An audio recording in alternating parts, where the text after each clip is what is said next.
Okay, so we are going to crack on. The first question we have for you now is, have we addressed the overarching NIHR requirements in our draft bid?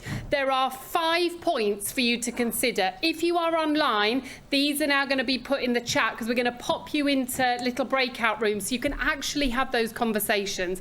You're not just going to be sat feeling lonely all day. And we're encouraging your conversations on your tables. We're giving you, I think it's 10 minutes to have this conversation in those groups. Then we're bringing you back and we're going to vote and go through each one and have a panel discussion or some sort of reference to how you voted for each one. Does that sound okay? We'll walk you through it. So right now you've got 10 minutes to have those conversations. Enjoy your breakout rooms if you're online. All right, folks, I'm going to start bringing us back. You're coming back from your breakout rooms if you're online. You are very welcome to start inputting on the Q&A. We're going to now go through each question, vote on it, have a discussion. If there's anything you want to say in the room, please put your hand up. We've got people with roving mics. If you're online, you're very welcome to unmute and contribute, or if you want to share in the chat, our woman on the ground, Sian, will be ready to share in the room. So let's go to our first point then. Have we addressed the overarching NIHR requirements? I'm not going to read the whole thing, you can read. If you could now start voting on Slido, that would be great. That would be great. And the panel, there we go, you can start responding whenever you feel ready. There's some no's. That's rather disappointing. And everybody online, please also vote on Slido. I hope you managed to capture how to join us. Slido.com, ARCFEST, if you missed it online. So, there's a bit of a,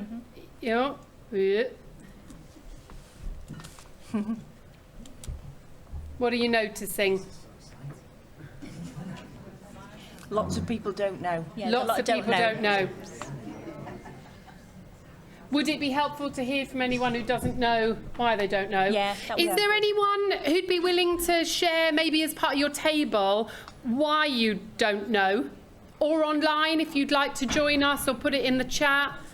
Be helpful just to unpick that a little bit. Yeah, if you want to talk in the room, just pop your hand up. Hello?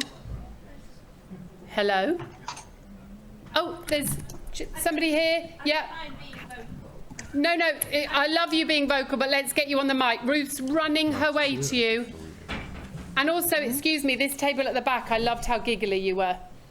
Right, go for it. I think from our table, and I think I'm reflecting the views of our table, is we don't know enough about the draft bid to be able to answer that question. And I think that probably reflects the nearly half of the people who've said don't know.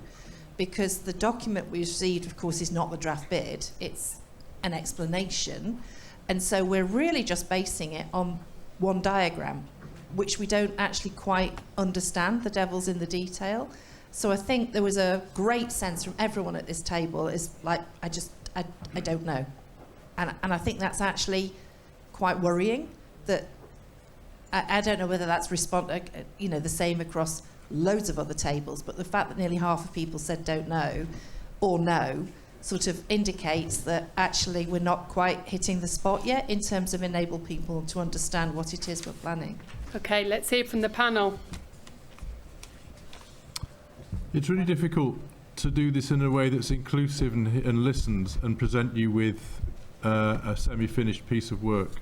It's deliberately left open, and Ben and I and others have put this together because we want your feedback before we pull it into a series of bullet points that are more focused.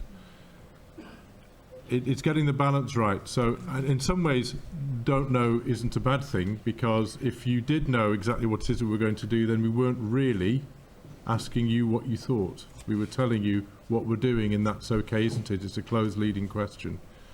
So that would be my response to that. I think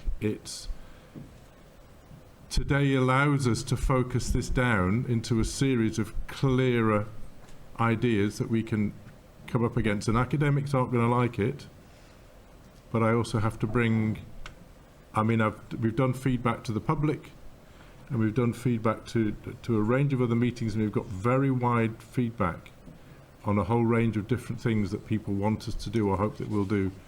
What we've tried to do is go back to the guidance in the bid and come up with a set of themes and some descriptors that we believe enable us to address what's set out in the bid, plus the local consultations we've done with the Integrated Care Board, research and innovation committees, etc., about the bits that they think are missing.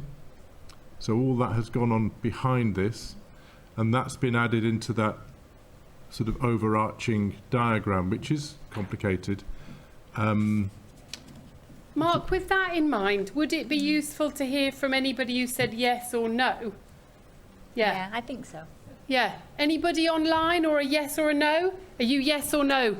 You're a no. Team no. Ruth, there's somebody here. Team no. And is there a team yes? Team yes. You know what I mean. Who said yes? And great. Darren, brilliant. Thank you. Hello. Oh, is it on? Hello. Yeah. Oh, yes.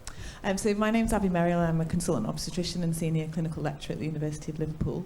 And for me, there isn't enough women's health or maternity care as it's currently outlined in these bullet points, because I think maternity care is more than smoking and breastfeeding and maternal health inequalities.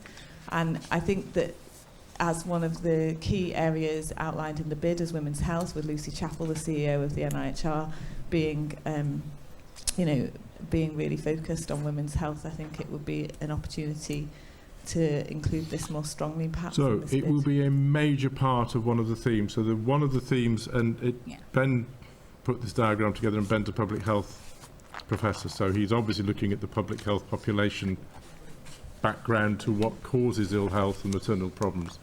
But as you probably know, we've had a lot of input, and there is a theme document that's developing which will have a lot of women's health in there, building on all the activity that's been happening in the region. So it isn't in the diagram because we haven't got that much detail. There was some overarching headlines. So yes, there will be and there is already an emerging, pretty detailed, major component of that sort of young people and maternal health will cover a lot of that. But if we don't think, for various reasons, it is a completely separate theme, but it will be at least 50% of that theme. It will be about women's maternity inequalities, women's health, children and young people. We were going to put ageing and old age in there, but we've taken it out to have that focus on the first 1,000 and the pre-first 1,000 days. Great. And let's hear from a yes. People who know me would be surprised that I've said yes, actually, because I'm usually the naysayer. But yeah, I was just reflecting on what Vicky said at the start. You know, there is some flexibility in the bid, and I suppose it's only the first question, and I was conscious I didn't want us to go down the rabbit hole of let's name 500 million themes and the world will be better. Because for me, the day should be about the how, what workforce do we need, how do we engage those non-traditional, HEIs. We've got loads of people in the room that are not from academic institutions that have shown up today. So what can we answer in terms of what their requirements are in order to sort of facilitate a more productive and effective research infrastructure in the North West Coast. So yeah, I get why everybody's saying a bit of no and a bit of don't know, because there is some ambiguity. But as Mark said, surely this is the opportunity now for us to craft what it is that we want as part of those broad-ranging list of priorities that have absolutely been consulted on, but you're never going to please all of the time. It's about how we're responsive over the next 5 years, potentially in an ARC2, to deliver on improvements in research that impacts on population health. Panel? Yeah, no, I was going to say thanks, Paula, and I think for me as well, it's like it's not too detailed, but we have been gauging what interest there is within the region, not just for the priorities, but also from the HEIs as well, to marry it together. Because I think we thought, well, there's no point going, oh, that'd be amazing for North West Coast, but then we haven't got any expertise to underpin that. So we've been trying to match that up behind the scenes as well. Anything online? Yes, great. Yeah, Shakila, I can see that you've got your hands up. Would you like to unmute yourself? Hi, thanks very much. And okay, so the NIHR has clearly talked about inclusion in their last recommendation, and I really would like to see health of women across all of the themes. If maternity and is not a theme, or women's health is not a theme, I think we have to make a conscious effort. Workforce Health of Women report that came out saying it's the worst across the whole of the country. And we also know that local authorities, for example, Liverpool City Council is doing a whole big program of work on implementing recommendations that come out of it. So I really would like to see health of women embedded, and I really would also request the theme leads to consciously take that into account, and we are very happy to give a hand to support.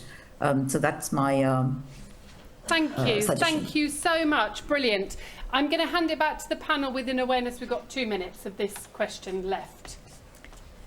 Okay, so I mean, I think it's quite reasonable for people to look for the things that they are particularly interested in and see that some of those words aren't there. For me, there's no stroke word there. But I'm not going to think that that isn't something that might be a priority for doing improving services and doing research. So I think everybody has to think about it a bit in that way. One of the key messages we got from the drop-in sessions was that people wanted themes that could be a bit flexible, because we're thinking about these things now, and when we'll start doing these things is 2 years' time. And actually what's a priority for everyone now, I'm not saying that everything's going to be sorted out in 2 years' time, but the priority might have changed. So I think that was a key message from several people that joined us in those drop-in sessions, that they wanted the headings, whatever they were, to be a bit flexible so that we could, in a way, wangle anything in under those headings. So anything could go if it became a priority. All right. I'm going to move us on to question 2 because we've got 5 to get through. So can we have the next question up? You can begin voting. Have we addressed the overarching NIHR requirements in our draft bid? Use of knowledge mobilisation approaches to support an increase in the rate at which research findings are implemented into. Online, I'd love you to also be voting on this Slido because we do really want to hear from you. So, I think you could probably start responding. Yeah. So I think, Well, I'm just thinking, even as a panel, we've just been discussing between us what do we mean by knowledge mobilisation? And I think if we're having those thoughts, we're not surprised. I don't think other people are doing the same. Anyone in the room or online like to share your thinking around don't know, or yes or no? Very welcome to have your input. Yeah, go for it. Hello. Hi, we discussed this question in a bit detail in our table. And I think overarching thing was it said no, because it's a kind of a very much a how question, and probably there wasn't enough word count in the draft document to explain it, but we didn't feel that was addressed in the draft document. Great, thank you. Do you want? yeah. Over on this table and then this table, please, Darren and Ruth. Yeah, get them running. Are you over there, Ruth? Great. Yes. So my response to this one is sort of linked to the previous discussion, and it's really just a very open question about whether or not the ARC should be looking at existing and forthcoming NIHR consortia and all sorts of programs that are coming forward now, and whether it's about linking with those to then get knowledge mobilisation, as well as from in here and there, or to say, let's look at the strengths in this region and go for knowledge mobilisation, because I think they're somewhat different strategic approaches.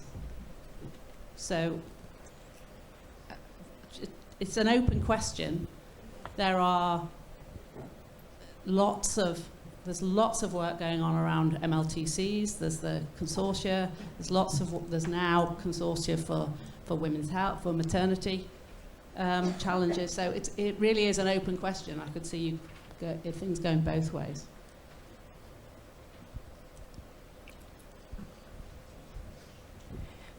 So, are you talking, Paula, are you talking about priorities because of the clarity with which funding has been allocated already from NIHR?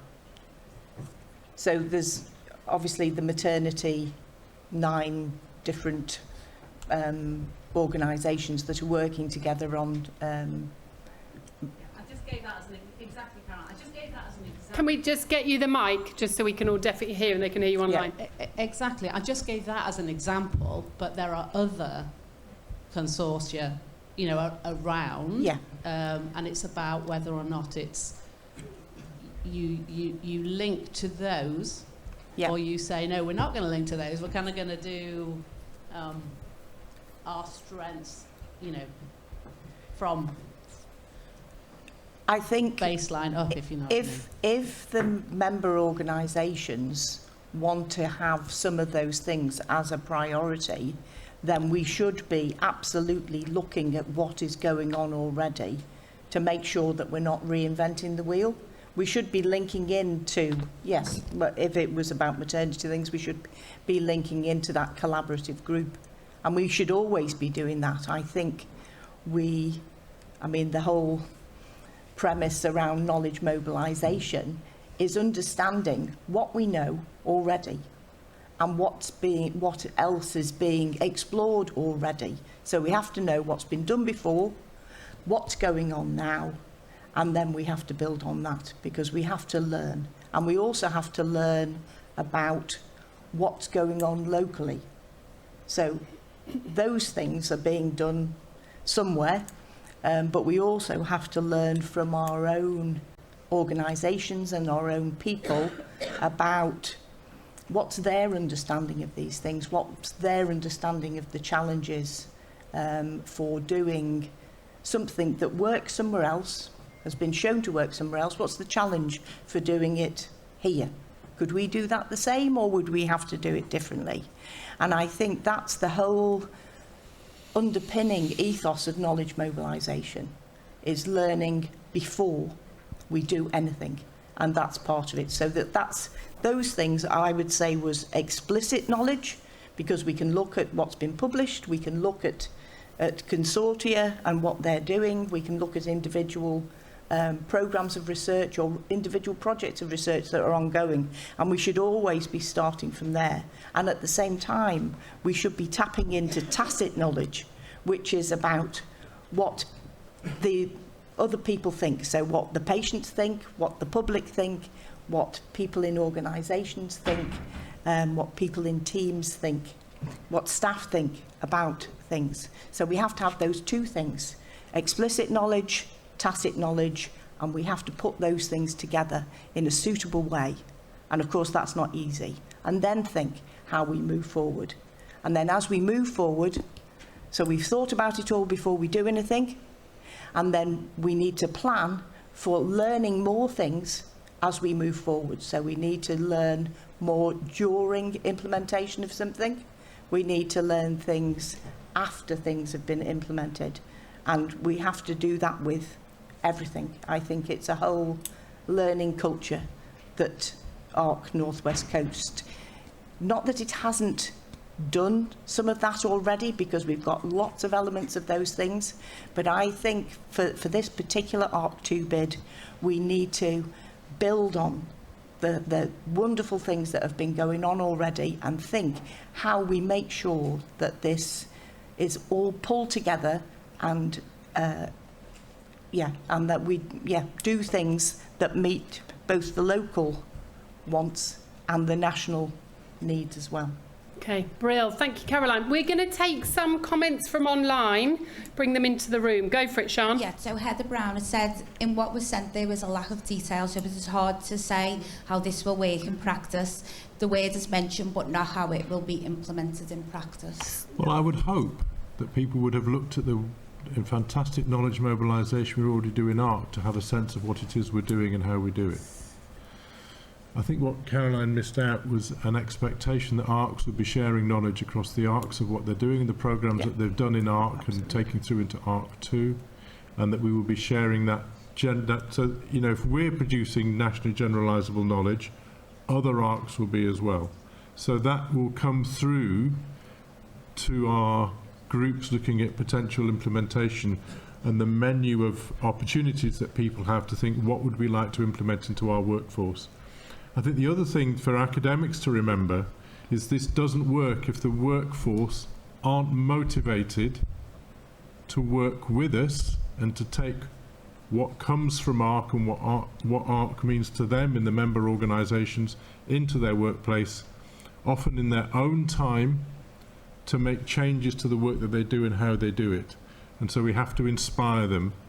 And brilliant as some of the NIHR programmes will be, they won't necessarily excite the workforce across all of our member organisations. You can see from all the plethora of different comments that are coming up in the comment section that I can see here on the screens.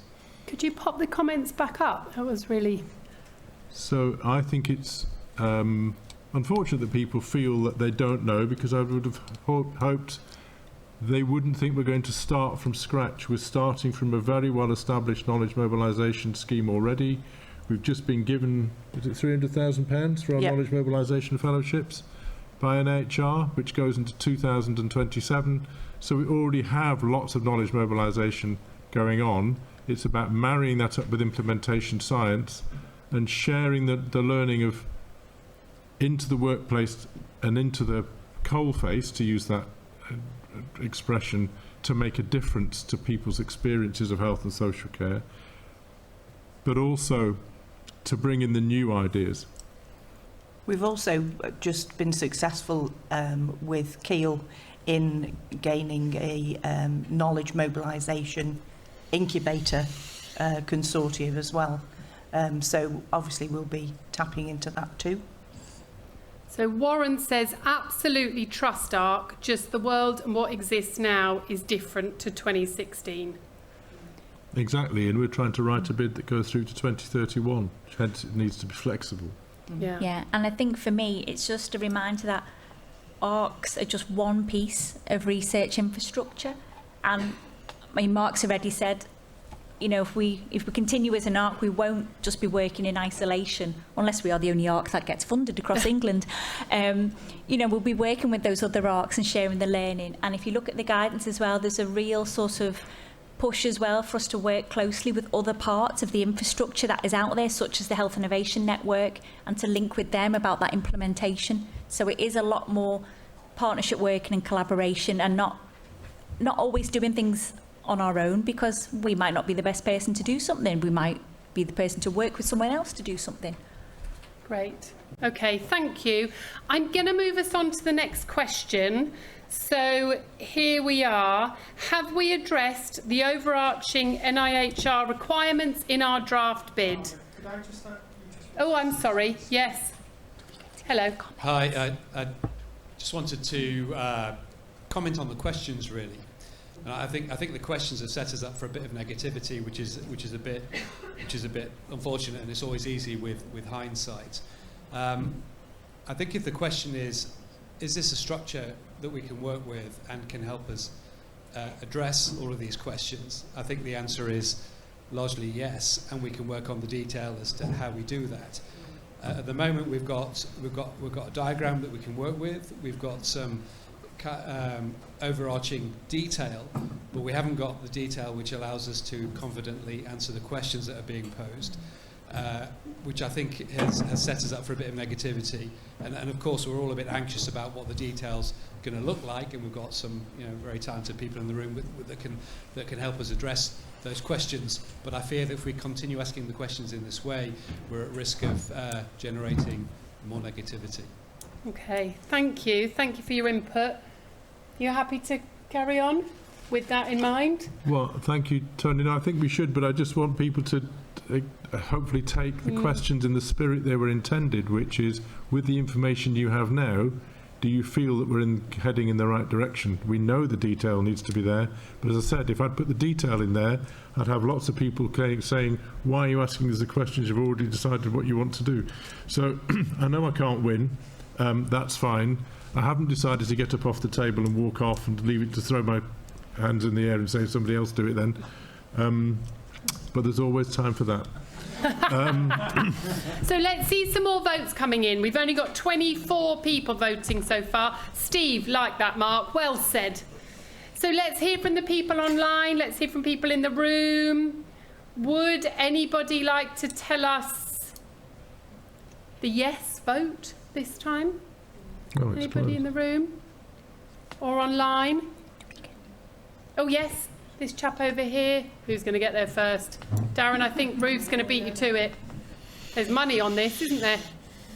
There's not. Just get people to introduce themselves. Hello, and can you introduce yourselves? It's helpful for us all.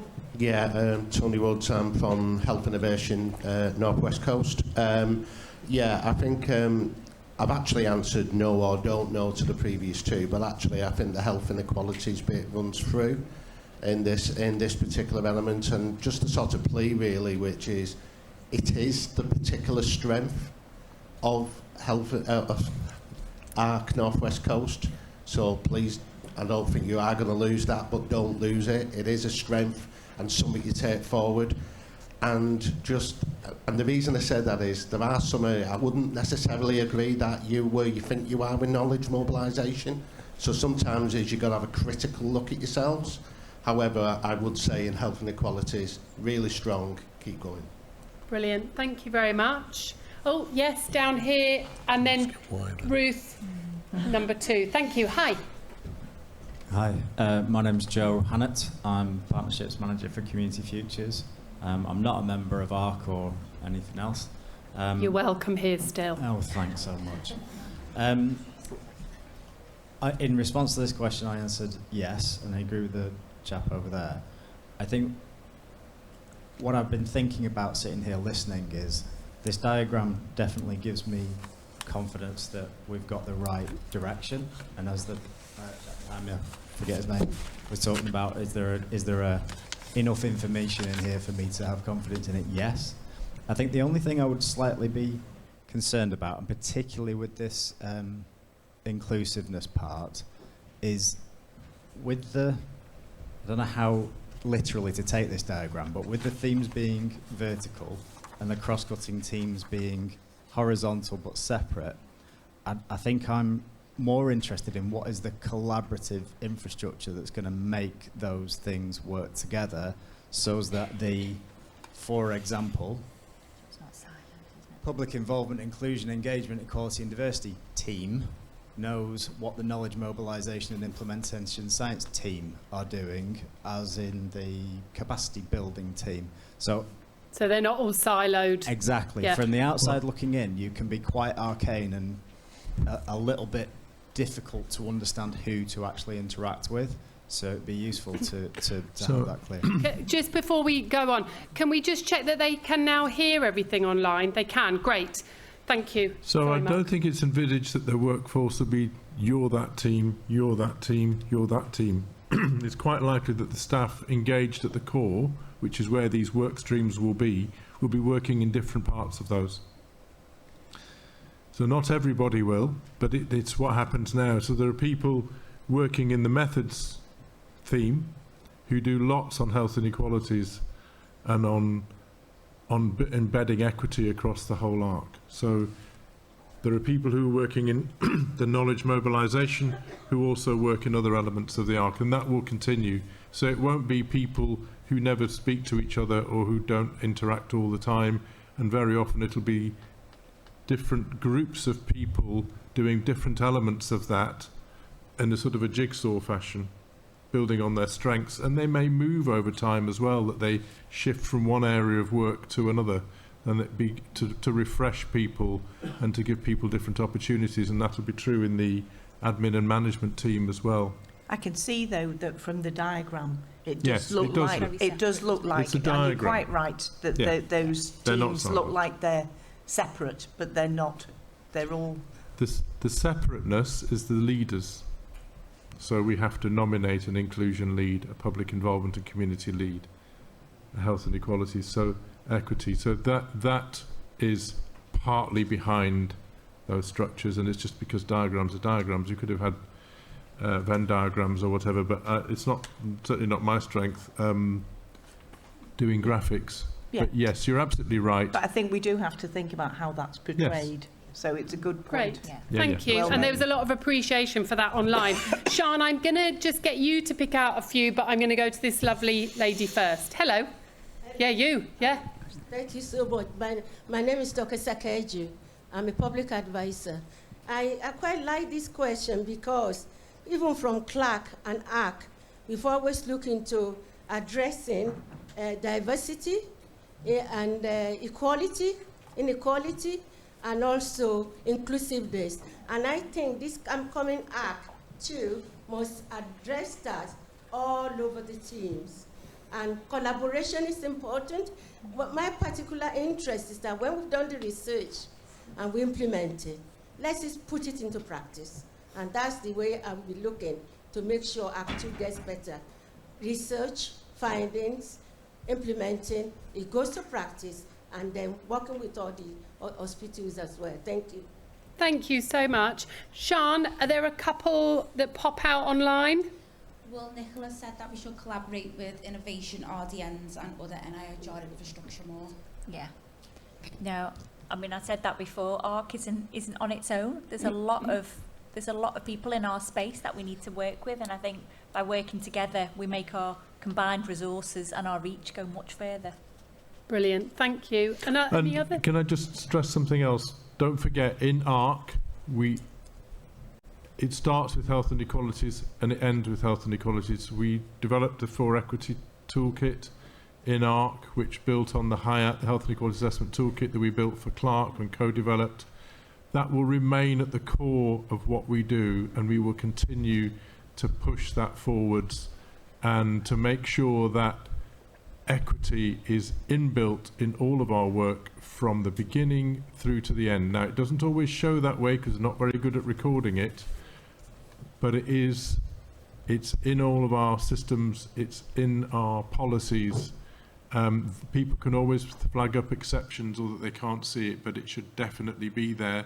And I will hope that people's feet are held to the fire in ARC 2, that if they're not embedding equity, we don't do it. It has to be at the core of this. And I was really gratified to see in the bid that what I think we are trying to do is now part of the requirement for ARC 2. It wasn't in this ARC. I think we've been ahead of the curve. Others are catching us up. So we need to keep pushing and making this core activity across everything that we do. Yeah, and just to say, I mean, the guidance, I feel like it's burnt on my brain, but it does say all the way through the one, health and equalities, research inclusion, as that golden thread through all the sections, not just the one that is around health and equalities. Great. We can take one question in the room. Sorry. Do you want to write it in the Q&A, because then we can read it afterwards? Hello. Hi, my name's Alan Griffiths. I'm a PA. I know, Mark, you're very much into health equalities, or tackling health inequalities, as am I. I was in the original Clark Health Equalities team, Health Inequalities team, and the Health Equity Mainstream Strategy team in ARC. I was also a member of the team that wrote the 4 Equity website with the SPHR. For Equity is very much into intersectionality as being the cause or main cause of health inequalities, whereas ARC, certainly in the past, has been very much about social determinants of health. And I worry that ARC2 will also be about social determinants of health, because that's easier to get your head round than intersectionality is. But we really should be moving into intersectionality as the most important issue in terms of health inequalities. Thank you. We've got less than a minute if you do want to respond. I'm not sure I agree that entirely, because they're both really important and they are interactive. So those intersectionalities lead people to social and economic inequalities, and those social and those determinants. And Ben may want to respond, but okay, sorry, thank Ben, you. to put you on the spot there. Ben, I will come to you. I'm just saying that there is some really good comments in the Q&A, and even if we don't get to them right now, we can bring these back for this afternoon's Q&A. Ben, do you want to respond? You've got 10 seconds with which to do so. Yes, I agree with both of you. I mean, you need to address the intersectionality as well as the wider determinants and how those are made worse by interacting with other factors. So potentially needing to be more, have greater understanding of how those social factors interact with other inequalities like gender, for example, that we've already heard about. Okay, Brill. And just wanted as a positive comment there, which is that I don't know whether everybody can see. Yes, no, they can't. No. So NIHR guidance focus on health inequalities, but to what degree will the bid address health and social care inequalities? This bid also focuses on the latter. I'm just going to move us on to the next question if you do want to respond to that, but at least they can start voting on the next question. Maybe that's one for the afternoon Q&A. Do you want to note that? Have we addressed the overarching NIHR requirements in our draft bid, increase the country's capacity and capability to conduct and translate high-quality applied health, public health and social care research? Please do vote if you're online in the room. We do want to hear from you. Panel, do you want to start responding? It's a pretty clear yes. It is now. It was a bit worrying for a bit. I think this is one of the reasons ARC2 is different from ARC1. There's a line in there about they don't expect to see lots of small pilot and feasibility studies. They want to see some larger projects coming through from the ARC. But with the money they're offering, there aren't be huge numbers of those, and it might not even be one per theme per year if people are thinking it's going to be like they normally get a grant. We don't have that sort of money. We will have a smallish number of people who can support work, either in our member organisations or within the ARC itself. So it sounds great, but with the resources that we have, it will be relatively modest, and people may end up feeling a little bit disappointed. We will still be applying for big grants, obviously, because that's the way we get the investment in, and that's what the infrastructure, I believe, has to be for. So we are probably going to be working with other ARCs so that we combine our resources around the bigger questions, and having those partnerships which enable us to do that and combine our resources. And there is that other money coming through, which isn't really clear yet how that will be. But what Vicky was told who was at the Q&A at the webinar, is that we're not a grant-giving body. So we won't be doing lots of competitions for people to apply for grant money to go off and do things. It will be driven through and delivered through the ARC. And that's where the engine will be for this work. Yeah. Sian, are there any online? Yeah, so Jane has said, sorry. Oh, Jane Watson, about the data. That's the one about the secure data Secure environment. Yeah. So I know through some of the current ARC themes and pieces of work that they do link in with the secure data environment. And I also link in as well with them. And I had a meeting with them last week to let them know where we were up to with the ARC2 bid. So I think it's, like I said, there's loads of people out there and parts of infrastructure that we need to make sure that we link with. We don't do it on our own.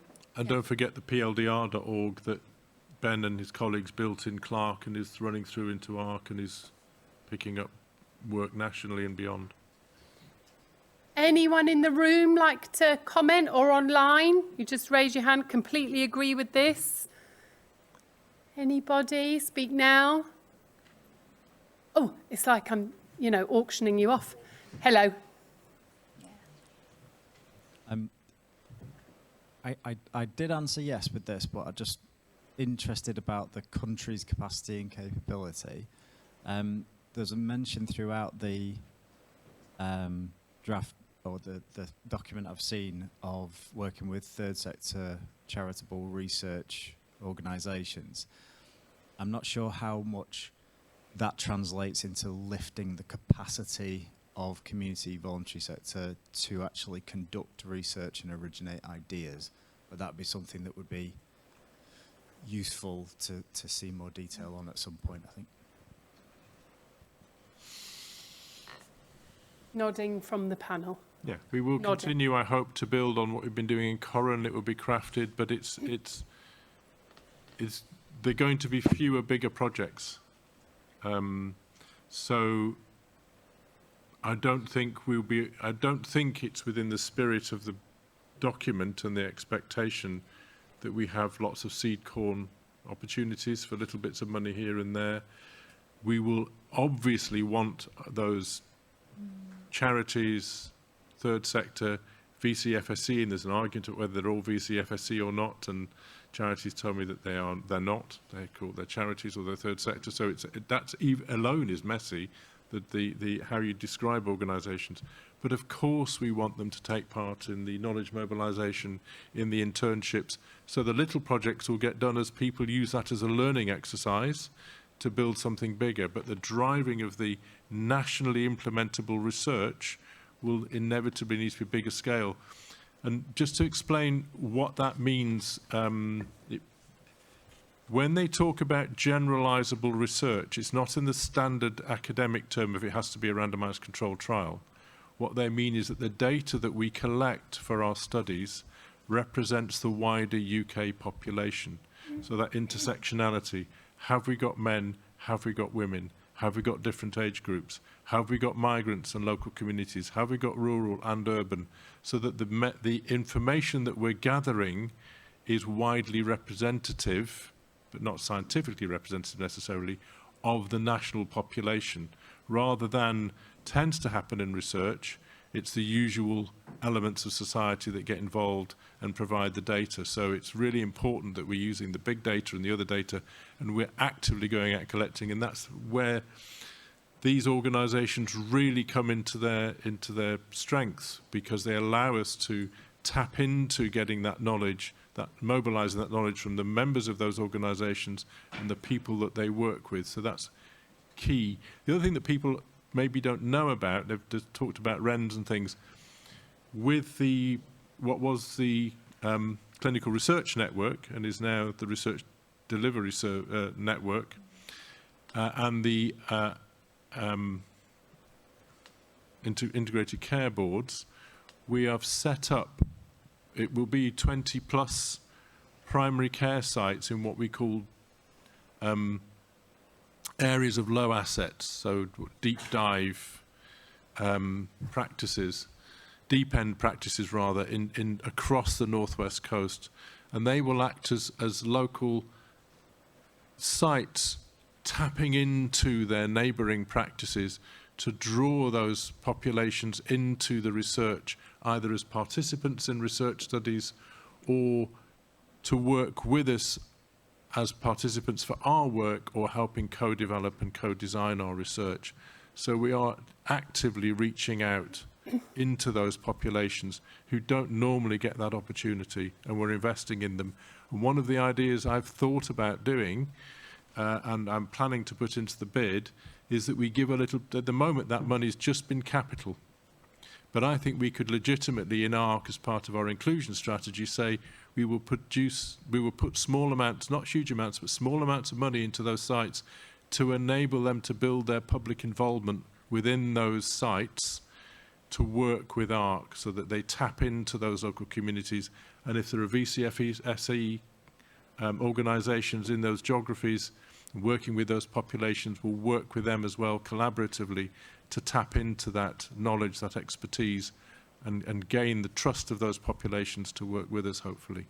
Okay, brill. We're going to go to Amy online. Hello, Amy. Zooming in. Hi, Ooh. Sound's working. Research delivery lead. And just to really agree with this idea about going out into the community and other groups and collaborating with other NIHR infrastructures. Because if we collaborate with the RDN, we really have our ethos now is going out delivering research in all settings. So I think working together we can deliver a lot more so it's not just about knowledge mobilisation, actually in all these settings we will be able to deliver research or collaborating with the RDN in that area. The new research network. Thanks, Amy. End for today. Would anybody want to respond to? No, I think you're right. I think we are intending to work together. I hope we do. I don't think we need to refresh now, because you've had quite a lot of change as well. So we need to go back and refresh the inter-network infrastructure collaboration that we used to have with those regular meetings, thinking about having websites that have the same information for the people who visit those websites about what we do and across all the different infrastructures and where to go to, and those low barriers to sharing knowledge and forwarding ideas and forwarding individuals who've come to the wrong place, putting them in touch with the right people who then follow it up. So it's like a one door into the infrastructures wherever you come from, and it's our job behind the scenes to say, actually, this isn't ARC, this is RDN, or this is both of us. So I'm absolutely hoping that will continue to be what we do across the different infrastructures in the North West Coast, and we don't have them all because we haven't got BRCs and things. So we are different from other ARCs in some ways. We're just going to pop to Nicola. Can you all see? Oh, you can see. I was going to say, I've just seen Nicola's comment, and I know Nicola. So, but just to say, I would agree, and I think, Nicola's done a piece of work. She's been pivotal up in Langston, South Cumbria, about bringing together all the different research infrastructure, and the REN as well, the REN project, and working on that, and working with the research networks. And I think going forward, it's in the consultation paper, but what we would like is we would like to see if there's a possibility of a shared post with each ICS, again, to try and do some of that linking up, because I think it's such a busy geography and such a busy landscape. It's really hard to keep track of what's going on and to connect in and then bring that back into your organisations and share that information. So that's something which I think we'd like to try and do, learning from what has gone on in the past. Just to partly answer Nicola, we do, and maybe people aren't getting them or they're not being spread through the organisations, but we do produce monthly newsletters and monthly emails to all of our member organisations with lots of information that should be relevant to their workforce, but we have no control over what happens to it afterwards.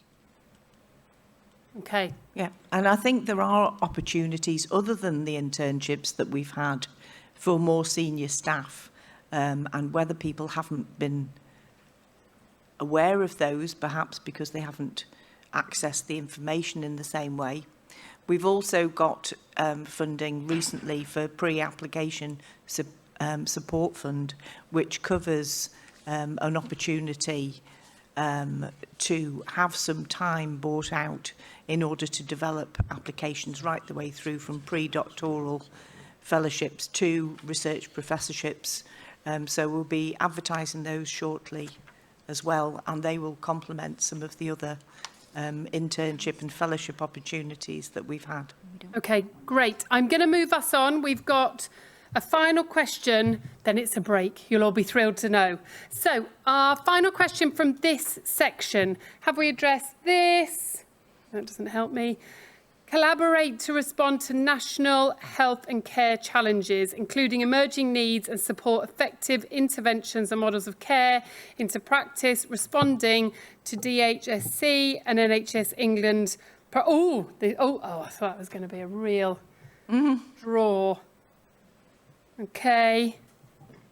And we would love everybody, if you can, to input into this online. And thank you for feeding into the Q&A. It's so useful because also they can take all those away, and hopefully we'll get back to a load of them this afternoon. So, what are we noticing? What are the emerging trends? So, What? just think there's a lot I don't know. So I think the themes titles to be confirmed, but they came about from priorities that had been suggested to us and priorities from the integrated care systems that we cover in North West Coast. And I did see a comment before saying, oh, wouldn't it be good to link up to the ICB 9 priorities? And that's what these themes have tried to do. I think because they've got different titles and perhaps some of the, like you said, the devil's in the detail, people don't see that overlap. Anybody in the room? Hello, yes. And who? Anybody we've not heard from? Sorry, I still feel bad I didn't get to you. Yeah, it's Tony from Health Innovation North West Coast again. I think, Victoria, you spoke loads today about collaboration, and I think that and at the moment I don't think it comes through enough in the document, and that's my plea really, is to really bring out that, you know, that interaction. We know we've got work to do, but actually to say in the document that it is about collaboration. ARC cannot exist without the Health Innovation Network, without the RDN, without the ICB research and innovation teams, because quite frankly, the punters out there, the clinicians, etc., they don't understand the difference between us, and it's our job to break it down and go, it doesn't matter. Yeah, no, I agree. And I think whoever somebody comes to, we might be their front door, and it might not be us, but we need to know. I'm looking at Julie because she's from the research network. We might need to know who we direct people to. Okay, great. We're going to go online. Yeah, so Mandy said it'd be good to understand how the North West Coast ARC2 themes align with other Northern ARC themes. There may be an opportunity to work on pan-Northern initiatives to attract further funding and influence policy by working at this scale. Organisations such as the NIHR may be well placed to support this. Yeah. So Mark's had that conversation. Well, we have had those conversations, and actually having seen what the other themes are in emails, they're saying the same thing using different words. So we are in the same page, and it's not surprising. I mean, I can see that through this document has not been the ideal way to communicate this, but the ICB's themes, let's be honest, have come from DHS&C, Department of Health and Social Care. Our themes in our document have come from the priorities of the Department of Health and Social Care. There is huge alignment between them because they're top down to both of us. And for the integrated care system, as currently organised, although the interests of individuals working in those organisations might not match, the top level priorities are the ones that are coming down from the centre. What we've done or tried to do is then go out to those meetings of those boards that we can get and talk to people and say, so is this all or what's missing? And that's what today's about. So that's why we've got end-of-life care in ours. It might not be explicitly all across this document, but it's in ours, but it's not in the national. Because I know, from having talked to people, and others know that as well, that it's a regional high priority, that they're doing work on improving end-of-life care. And so that's why it's going to be more prominent in our bid than you might think from the national priorities, because it's not mentioned there, not explicitly. But we are going to mention it explicitly. So we haven't got the space in this brief document, because I could have sent you a 30-pager, but you wouldn't have read it. So it's difficult, and need to emphasise the Darcy 3 shifts. Yes, we do, and I think they're in there. At least I hope they are. And in fact, some of the priorities that came in the guidance document have come from that, because they weren't in what we were told to be expecting in the pre-launch in August. You can already tell that the minister and the department has re-influenced the ARC bids based on that the Darcy work and the minister's stated 3 aims of change. Okay, at the back, hello. Yeah, you. I'm going to pick up on you on the very last word you said there, which is change, Mark, which might not be that much of a surprise to you. We've got innovation and industry support. I'm not entirely sure what it means. But, and then we've got about technological advancement under workforce. I think we should have a cross-cutting theme, which is about rapidly changing society. Because as I've said before, all our lives have been transformed through the digital and increasingly environmental revolutions that are going on. And this, you know, it's affecting how we live, how we play, how we work, how we shop, the kind of care that we're getting. There's all sorts of inequalities and opportunities that are related to this rapid and increasingly rapid change. And I think maybe that needs to be an overarching theme, and that might be something that sets us apart from other people who are bidding for this. It's always good to have that, because when I look down the public health list, I've kind of seen it before. So I think we need something to set us apart. Thank you. And the person next to you, do you want to? Yeah. Something very similar, because I think of the three things. You can see treatment to prevention, you can see hospitals to community. It's a bit harder to see analog to digital.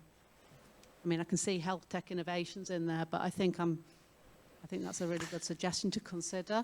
I think that it's that third one, analog to digital, that's not. Well, really. the problem with that is that analog to digital, the digital divide, and that's big in our region. So as the NHS says it's the easy answer to move to digital, they will be widening health inequalities. I know. Yes, but I think it'll be a like some of the other things that have been said about the women's health, etc. It'll be something that we will weave into all of our themes. We'll look at how digital, we will weave it into the descriptions of the themes about the shift to digital and how we research that, how we implement it, how we try and overcome the barriers of the digital divide to enable that to narrow health inequalities rather than widen it, and to increase opportunities for people to get engaged and to facilitate their engagement. And where that's not possible, that there are other routes for people to get the health and social care that they need. So I'm anticipating that will be another thread that will weave through all of our themes rather than separating it out, because it's going to be relevant to every single one of them as those different systems change. I think, anyway, that would be my thinking, but... Just make sure you get the mic. While I agree with that, I think it's just one element, one thread of a bigger picture of change. Sorry, can you say that again? Because with the mic I couldn't hear you, sorry. Sorry, I'm normally accused of being too loud, so I'm nervous of microphones. I think that, I agree with you, Mark, but I think the analog to digital is just one thread. I think it's just one part of a bigger picture of rapidly changing societies. And some of that is manifest in our urban environments. You know, I'm working on a project with Rhiannon, which is about repurposing buildings to housing, because people are working from home and shopping from home, and you know, businesses and offices are closing, and all this stuff's going on. And that is the digital revolution that's causing that. It isn't just analog to digital, and that's just one example. There's such change in our society in the last 20 years, and the pace of change, I think that needs to be a focus. But is that the ARC space? And it's a very important question, but it's how we relate that to the ARC questions, I think. I think, yeah, I mean, the thing is that, yes, it is, because it's affecting every aspect of our lives. So, I mean, there's things like the independent review that Margaret Whitehead led on the inequalities arising from digital technologies, artificial intelligence, etc., and that's relates to healthcare. There's all the issues of you know, analog to digital, and that relates to change in healthcare as well. So I do think we can have it as a theme and weave it through every element of our work, as it's weaving its way through every element of our lives. Great, thank you. Anyone got a burning question online, Sian? Can we bring them in? Yeah, Chiquila, would you like to unmute yourself and come in? Yeah, come on in. Following some discussions, we have PPI, patient and public involvement and engagement, and EDI, all as one cost-cutting theme.